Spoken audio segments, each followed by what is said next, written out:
Good evening everyone. एक भारत श्रेष्ठ Bharat events में आप लोग का स्वागत है। यूनान मिस्र रोमा सब लुट गए जहां से, लेकिन मगर है बाकी नामो निशा हमारा। कुछ बात है कि हस्ती मिटती नहीं हमारी, सारे जहां से अच्छा हिंदुस्तान हमारा। एक भारत श्रेष्ठ भारत थीम में आप लोग का स्वागत है। शुरुआत करता अपने इंट्रोडक्शन से कि स्वरूप में सरल तरल गरल कठोर हूँ सदा, पुकार पर डिपेंड करती है मेरी विभिन्नता। कि स्वरूप में सरल तरल गरल कठोर हूँ सदा, पुकार पर डिपेंड करती है मेरी विभिन्नता। मैं शब्द की कठोरता कभी मैं छीन छीन हूँ, मैं शून्य से अनंत तक की यात्रा में लीन हूँ। गौर फरमाइएगा कि अगर इश्क करना हो तो संगम की तरह करो, कि जिस प्रकार से गंगा यमुना सरस्वती तीनों नदियाँ आपस में मिलती है और धारा प्रवाह में बह जाती है, तो बनारसी इश्क और संगम को जोड़ते हुए मैंने एक शायरी लिखी थी। गौर फरमाइएगा कि यूं तो इश्क के बाजार में हसीन चेहरे बहुत मिले थे, पर नजरों में वो आभास नहीं जो बहती गंगा को जोड़ सके। कि यूं तो इश्क के बाजार में हसीन चेहरे बहुत मिले थे, पर नजरों में वो आभास नहीं जो बहती गंगा को जोड़ सके।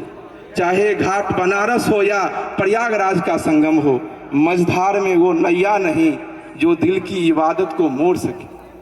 और हम तो बैठे उस घाट पर थे जो बनारस की गाथा गाता हो, और हम तो बैठे उस घाट पर थे जो बनारस की गाथा गाता हो।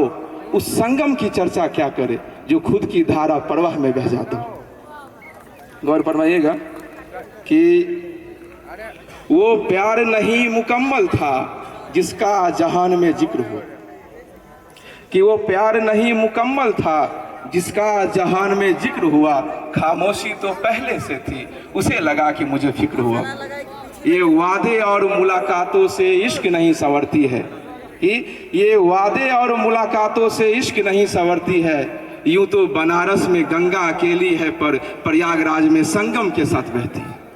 कि यूं तो बनारस में गंगा अकेली है पर प्रयागराज में संगम के साथ बहती है।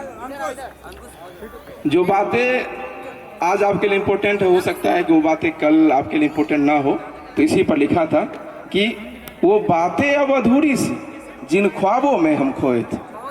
कि वो बातें अब अधूरी सी जिन ख्वाबों में हम खोए थे, वो बातें अब गंभीर नहीं जिसे लेकर सपने संजोए थे। उन बातों से गुजारिश है कि हर रोज यूं दस्तक न दे, तकलीफों के मंजर में खुशियों का प्रकाश हटने न दे। वो बातें कल मुकम्मल होगी इसी अंदाज में हम सोए थे। कि वो बातें कल मुकम्मल होगी इसी अंदाज में हम सोए थे। सूरज की किरणें दस्तक दे रही फिर भी चंद्रमा के ख्यालों में हम खोए थे। कौन फरमाइएगा? एक्चुअली शायरी में जितना तारीफ की जाती रियल में ऐसा होता नहीं, तो उसी पर लिखा था कि परिचय तेरी मासूमियत का यह जग सारा पूछ रहा, इन झील सी आंखों में कितने मोती डूबे। कि परिचय तेरी मासूमियत का यह जग सारा पूछ रहा, इन झील सी आंखों में कितने मोती डूबे हैं। शराफत भरी निगाहों से जब से देखा है तुमने महफिल को, सवाल यूं ही खड़े हुए, इन प्रेम ख्यालों की वादियों में कितने आशिक झूमे हैं। और मेरी नज़रों में तुम एक खामोश बदन चंचल मन, और मेरी नज़रों में तुम एक खामोश बदन चंचल मन, फिर मेरा मन ये सोच रहा, मुसाफिर बनकर आशिक बेकार यूं ही घूमे। Thank you everyone.